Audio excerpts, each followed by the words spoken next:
IT study के इस YouTube channel पर आपका स्वागत है। मैं दीपक कुमार। आज हम बात करेंगे आईटीआई टीओ एमपी गवर्नमेंट कौशल विकास की जो वैकेंसी आई है उसमें सीटों का डिस्ट्रीब्यूशन के बारे में कि सीट कैसे डिवाइड होगी। मैं आपको कैटेगरी वाइज रिजर्वेशन के बेसिस पे बताऊंगा और एजुकेशन वाइज बताऊंगा और कौन कौन सी कंडीशन रूल बुक में दी हुई है, ताकि आप जब प्रिपरेशन करें तो आपको एक अनुमानतः नॉलेज होना चाहिए कि आपके एजुकेशन के अकॉर्डिंग या आपकी कैटेगरी के अकॉर्डिंग आपको कितनी सीट आपके हाथ में है, जिससे आपको कंपटीशन की प्रिपरेशन करने में एक राइट डायरेक्शन रहेगा। तो चलिए स्टार्ट करते हैं, लेकिन वीडियो में आगे बढ़ने से पहले आपसे रिक्वेस्ट करते हैं कि चैनल को सब्सक्राइब कर लीजिए। साथ ही वीडियो के कंप्लीट होने के बाद डिस्क्रिप्शन बॉक्स में आप चेकआउट जरूर कर लीजिए, वहाँ पर हमारे टेलीग्राम की लिंक दी हुई है। टेलीग्राम पर हम कुछ ऑब्जेक्टिव क्वेश्चन भी सेट करेंगे प्रिपरेशन के लिए और गाइडलाइंस भी पर्सनली देने की कोशिश करेंगे। तो चलिए स्टार्ट करते हैं। आईटीआई टीओ 2022 का जो एग्जामिनेशन है 2022 का जो एग्जामिनेशन है इसमें सीटों के डिस्ट्रीब्यूशन के बारे में बात करें। सबसे पहले मैं बात करूंगा रिजर्वेशन वाइज कैसे सीटों का डिवाइड होगा। मैंने अपनी पिछली वीडियो में हर एक ट्रेड की सीटों के बारे में जानकारी दे दी है। अब हम बात करेंगे कि कितनी कितनी सीट है, और आने वाली वीडियो में फिर मैं ट्रेड वाइज बात करूंगा कि ट्रेड वाइज कैसे कैसे चीज़ें आपको हो सकती है। उसमें ट्रेड वाइज में स्टडी मटेरियल, ट्रेड वाइज में आप लोगों को सिलेबस के बारे में बताऊंगा, ट्रेड वाइज कहाँ से क्वेश्चंस आ सकते हैं इसकी भी इन्फॉर्मेशन दूंगा। इसलिए चैनल को जरूर सब्सक्राइब करिए और वीडियो को शेयर जरूर करिए। तो सबसे पहली चीज़ जो इस बार जो रूल बुक में जो अलग अलग कैटेगरीज के लिए जो रिजर्वेशन जो अलॉट किया गया है, यूआर के लिए 27%, ओबीसी के लिए 27%, एसटी कैटेगरी के लिए 20%, एससी कैटेगरी के लिए 16% और ईडब्ल्यूएस के लिए 10%। लेकिन साथ में ये जो कैटेगरी वाइज जो सीटें अलॉट होगी, हर कैटेगरी की 10% सीट, जैसे मान लीजिए कि किसी पर्टिकुलर ट्रेड में 10 सीट है, किसी पर्टिकुलर ट्रेड के लिए किसी कैटेगरी में मान लीजिए 10 सीट है, तो उसका 10% वो भूतपूर्व सैनिकों के लिए रिजर्व होगी। मतलब अगर मान लीजिए किसी ट्रेड में अगर मान लीजिए टोटल किसी पर्टिकुलर ट्रेड की किसी कैटेगरी के लिए अगर मान लीजिए 10 सीट अलॉट है, तो उसे 10 में से 10% सीट मतलब एक सीट भूतपूर्व सैनिकों को जाएगी। ये आपको याद रखना है, ठीक है।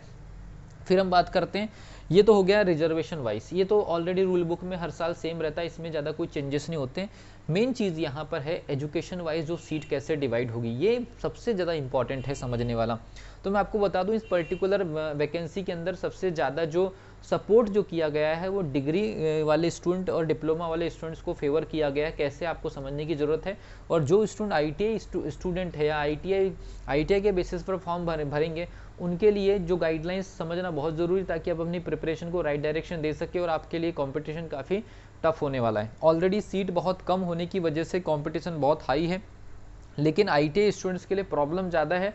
तो आने वाले वीडियोस में बताऊंगा कि आपको कैसे प्रिपरेशन करनी है कि आप एक डिप्लोमा या जो इंजीनियरिंग के जो स्टूडेंट्स हैं उनके बराबर या उनसे ज़्यादा नंबर ला सकते हैं, ठीक है। तो सबसे पहली चीज़ एजुकेशन वाइज अगर हम बात करें तो जिन स्टूडेंट ने इंजीनियरिंग या डिप्लोमा किया हुआ है, मतलब डिग्री और डिप्लोमा किया है, उनकी जो सीट है वो टोटल सीट की 50% होगी। अभी पूरा का पूरा कैलकुलेशन में अभी आपको बता रहा हूँ, आप लास्ट तक देखिए। ये 50% का भी अपना एक अलग इंपॉर्टेंस है और उसका एक अलग मीनिंग है। इंजीनियरिंग और डिप्लोमा के जो स्टूडेंट हैं उनकी 50% सीट जो है वो रिजर्व है। लेकिन ये 50% सीट का मतलब केवल 50% नहीं है, इसमें बहुत सारी कैलकुलेशन है, ठीक है। तो अब देखिए, पहले इसमें कंडीशन ये है कि जो डिग्री और इंजीनियरिंग, जो डिग्री और डिप्लोमा वाले जो स्टूडेंट्स हैं उनसे मिनिमम 50% सीट तो भरी जाएगी ही। मतलब अगर किसी पर्टिकुलर ट्रेड की अगर मान लीजिए 20 वैकेंसी है, तो ये मान करके चलिए कि उस पर्टिकुलर ट्रेड में 10 वैकेंसी तो डिग्री और डिप्लोमा वालों से भरा जाना तय है। लेकिन उसके बाद जो बच जाएगी 10 सीट, अच्छे से समझिए इस चीज़ को। अगर मान लीजिए हम एक एग्जाम्पल के थ्रू समझते हैं कि टोटल अगर मान लीजिए किसी ट्रेड की 20 सीट है, तो ये मान करके चलिए कि 10 सीट तो डिग्री और डिप्लोमा वाले ही उसको फिलअप करेंगे। अब फिर क्वेश्चन ये उठेगा कि बची हुई 10 सीट क्या आईटीआई के स्टूडेंट्स के लिए रिजर्व है? नहीं, मैं आपको बता दूं उसका मतलब ये नहीं कि बची हुई 10 सीट आईटीआई के स्टूडेंट के लिए रिजर्व है, बिल्कुल नहीं। बची हुई 10 सीट में मेरिट चेक किया जाएगा। अगर बची हुई 10 सीट में अगर मान लीजिए डिग्री और डिप्लोमा वाले स्टूडेंट्स अगर ज़्यादा नंबर लाने वाले हैं, उपलब्ध है, तो फिर अलॉटमेंट उनको मिलेगा। मतलब 20 में से 10 सीट तो डिग्री डिप्लोमा वालों के लिए रिजर्व करना तय किया गया है। अभी ये पहली कंडीशन को एक्सप्लेन कर रहा हूँ, इसमें दूसरी भी कंडीशन है, तीसरी भी कंडीशन है। तो पहली कंडीशन ये है कि अगर मान लीजिए कि 50% सीट तो डिग्री डिप्लोमा वाले पैक कर चुके हैं, तो बाकी बची हुई 50% सीट, जैसे कि एग्जांपल मैंने लिया कि टोटल 20 सीट है, 20 में से 10 सीट तो डिग्री और डिप्लोमा वालों के लिए रिजर्व कर दी गई है। लेकिन फिर बात आती है 10 सीट क्या ITA वालों को चली जाएगी या 10 बची हुई 10 सीट में ITA वालों को ही महत्व दिया जाएगा? ऐसा नहीं है। बची हुई 10 सीट में मेरिट चेक किया जाएगा, चाहे वो डिप्लोमा वाला हो, चाहे वो इंजीनियरिंग वाला हो, चाहे ITA वाला हो। जिसके ज़्यादा नंबर होंगे उनकी कैटेगरीज वगैरह में वो चेकआउट किया जाएगा। एक और चीज़ मैं आपको बताना चाहूँगा कि अगर किसी कंडीशन में ओवरऑल रिजल्ट में किसी पर्टिकुलर ट्रेड में 50% स्टूडेंट मेरिट 50% स्टूडेंट मेरिट के आधार पर 50% सीट नहीं काट रहे हैं, मतलब डिग्री और डिप्लोमा वालों के इतने नंबर नहीं बने कि वो टोटल सीट में से 50% सीट काट सके। जैसे कि हमने यहाँ पर मान लीजिए कि 20 सीट लिए हैं और मेरिट के आधार पर 10 सीट नहीं काट पा रहे हैं, मुश्किल से 7 या 8 सीट काट रहे हैं या 6 सीट काट रहे हैं, तो फिर आपके दिमाग में ये आएगा कि बची हुई 4 सीट का क्या होगा, क्योंकि अब तो यहाँ पर कंपटीशन में ITA और डिग्री डिप्लोमा वाले हो जाएंगे, क्योंकि मेरिट में 8 सीट तो रिजर्व कर ली डिग्री और डिप्लोमा वालों ने, तो जबकि आपको तो 10 रिजर्व करना था। तो ऐसी कंडीशन में जो बची हुई सीट जो खाली रह जाएगी 50% में से, उन पर्टिकुलर सीट पर डिग्री और डिप्लोमा वालों की ही मेरिट सेट होगी, उसमें ITA वाले स्टूडेंट जाकर के उस सीट को नहीं काट सकते, मतलब उनकी अलग से सेपरेटली मेरिट बनेगी।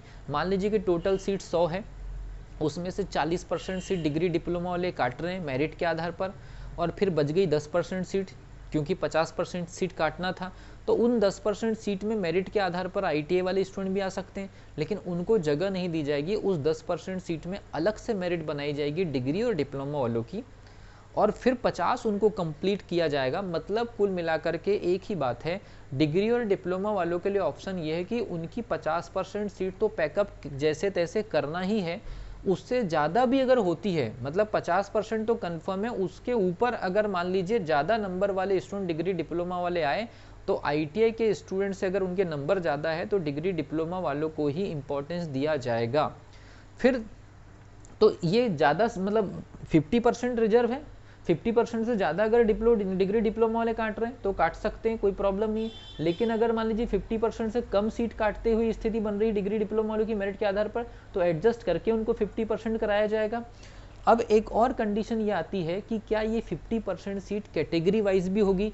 नहीं, मतलब फॉर एग्जाम्पल मान के चलते हैं कि एक पर्टिकुलर ट्रेड में अगर मान लीजिए 25 सीट है, किसी ट्रेड में 25 सीट है, तो 25 सीट में अलग अलग कैटेगरीज डिवाइड होंगी। किसी में कोई कैटेगरी 8 सीट काट रही होगी, कोई कैटेगरी 6 सीट काट रही होगी, कोई कैटेगरी 5 सीट काट रही होगी, कोई कैटेगरी 4 सीट काट रही होगी। तो ऐसी स्थिति में क्या हर कैटेगरी में आधी आधी सीट BE वालों के लिए और पॉलिटेक्निक वालों के लिए रिजर्व होगी?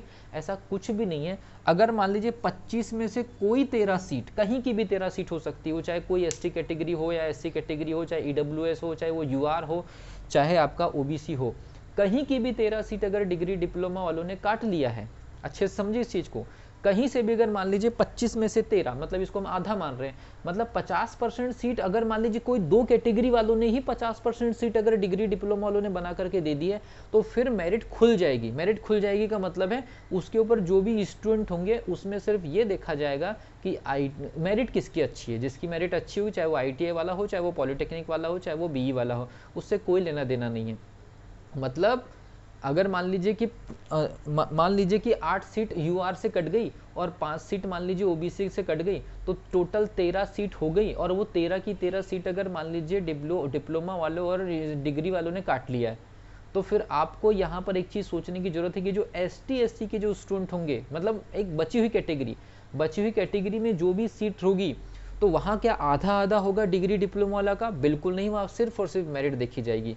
तो कहीं की भी, याद रखिए, कहीं की भी 50% सीट अगर कट गई है, तो बची हुई जो 50% सीट है उसमें कैटेगरी वाइज किसी भी प्रकार का आधा आधा वाला मैटर नहीं होगा कि डिग्री डिप्लोमा वालों को हर कैटेगरी में आधा आधा जगह देना, ये जरूरी नहीं है। तो ये आपको समझना है, हर कैटेगरी में 50% डिग्री डिप्लोमा निर्धारित किया जाए ये जरूरी नहीं है, केवल टोटल सीट में ये देखा जाएगा, चाहे वो किसी भी कैटेगरी से आ जाए मिला जुला करके, ये इंपॉर्टेंट है। तो 50% से ज़्यादा की कंडीशन में मेरिट खुल जाएगी, 50% के कम की कंडीशन में डिग्री डिप्लोमा वालों को एडजस्ट किया जाएगा 50 तक के। अगर मान लीजिए ये जो मैंने अभी आपको बताया कैलकुलेशन, क्या वो कैटेगरी वाइज डिवाइड होगा 50% का कैलकुलेशन? बिल्कुल नहीं, उसमें ओवरऑल में से निकाला जाएगा, किसी भी कैटेगरीज से हो जाए उससे कोई लेना देना नहीं है। तो क्या हर कैटेगरीज में डिग्री डिप्लोमा वाले आधे आधे या 50% एडजस्ट होंगे? ऐसा कुछ भी नहीं है। फिर एक और कंडीशन आती है कि बहुत सारे ट्रेड ऐसे हैं जहाँ पर केवल एक वैकेंसी वाली कंडीशन है, तो एक वैकेंसी वाली कंडीशन में केवल और डिग्री डिप्लोमा वाले स्टूडेंट को ही महत्व दिया जाएगा। लेकिन मैं आपको बता दूं, जो स्टेनो और हिंदी वाली जो टाइपिंग वाला जो पर्टिकुलर वैकेंसी है, उसमें डिग्री डिप्लोमा या आईटीआई का कोई खेल नहीं है, क्योंकि उसमें एलिजिबिलिटी क्राइटेरिया जो है वो बिल्कुल अलग है। उसमें ऐसा है, पूरा का पूरा मेरिट वाला खेल होगा। स्टेनो टाइपिंग वाला जो हिंदी वाला जो एक वैकेंसी है, वैकेंसी नंबर 9 और वैकेंसी नंबर 10 और वैकेंसी नंबर 20 जो है, उसमें किसी भी प्रकार का इस टाइप का कैलकुलेशन मान्य नहीं होगा। तो ये है इस प्रकार से सीटों का डिस्ट्रीब्यूशन। अब आप इसको समझिए, आपके पास कितना कंपटीशन अवेलेबल है आप समझ जाइए, उसके हिसाब से प्रिपरेशन करिए। अगली वीडियो में मिलता हूं, जब एग्जामिनेशन के बारे में आपको पूरा क्लैरिफिकेशन दूंगा। मिलता हूं अगली वीडियो में, तब तक के लिए wish you all the best.